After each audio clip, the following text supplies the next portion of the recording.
I'll use the word fortunate, but I feel like that word is probably not the best word, but I'll use that word. I was fortunate to be one of few people that came from a Christian denomination that did not have a singular leader. So I was a part of a very large Christian denomination, and um, they're very similar in terms of structure and governance to Catholics, where like anyone who wants to open a congregation under their name, it has to go through the proper channels. Like it has to be done organization wide. It cannot just be willy nilly. Oh, I'm a Baptist. Let me open a Baptist church. Oh, I'm a Protestant. Like, no, everything is very institutionalized. So within each congregation, they have a very set hierarchy of, they have a body of elders, they have congregants, they have people who, take on different like ministry roles and things like that, and like people who like assist said elders and things like that. And then above them, they have like essentially like regional managers, but they're ministers. And above them, they have like various different positions that all lead up to like a group of men who serve as like a governing body over the entire religion and over the entire organization.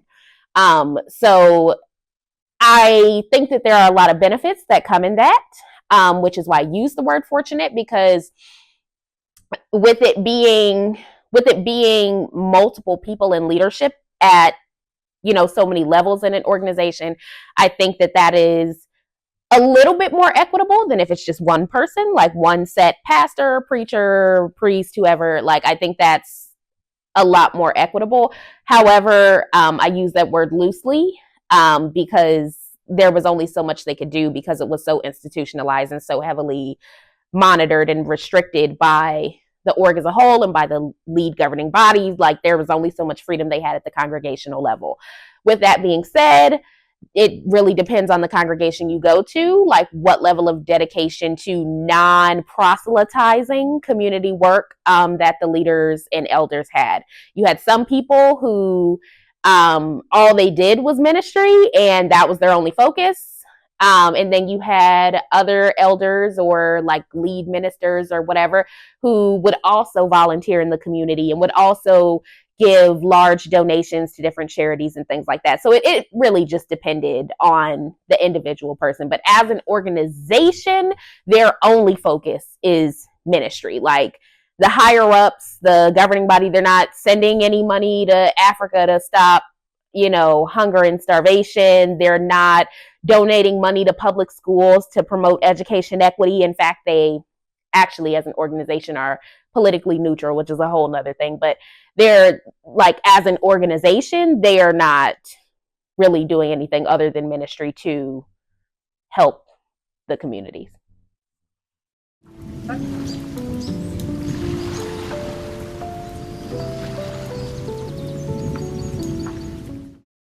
Definitely not queer folks who were I'll say openly queer, because if they were openly queer, they could not be a part of the organization.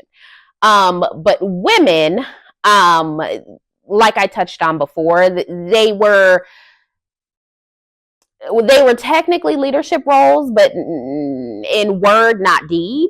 So yes, you could be a female minister who was full-time in the ministry and just really pioneering your way in proselytizing new converts and spreading the gospel.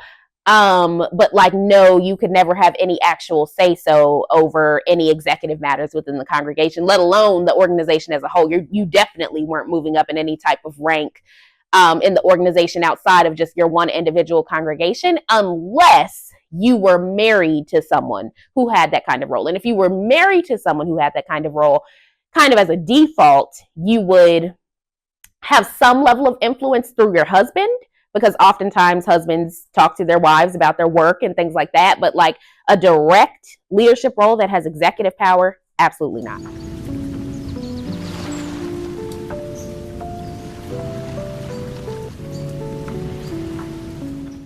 the most part, yeah.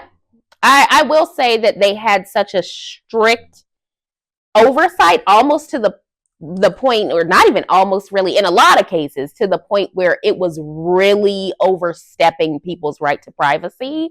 They had such a strict watch on everyone, really, but especially those in leadership positions, that it was seldom that I saw someone who was in an elder or one of those higher ranking positions that went further up the organization.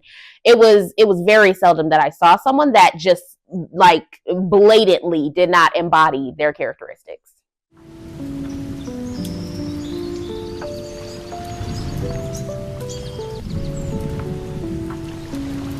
So I touched on this a little bit earlier, but my mom's side of the family, their church, I stopped going when I was like 10. So like I'm not sure what they've done in recent years, but when I was going, I know they had a few little charitable initiatives that weren't directly tied to ministry or getting new converts or proselytizing folks.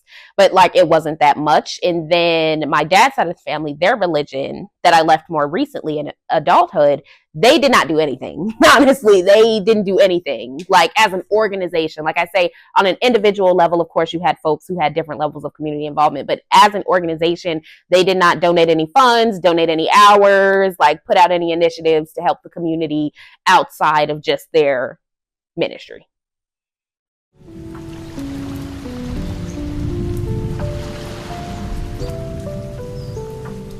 Depends on what it was. If it was a thought, concern, or opinion about something that was in line with the teachings, yeah.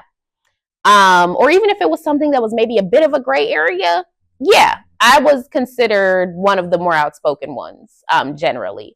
But if it was something that I knew was not okay in accordance with their rules, then no, because I knew that that could cost me my membership within the congregation if I was too vocal about things that were core doctrine. What a sentence. Cost me my membership. Like that is wild. Just be revoked. Like, oh.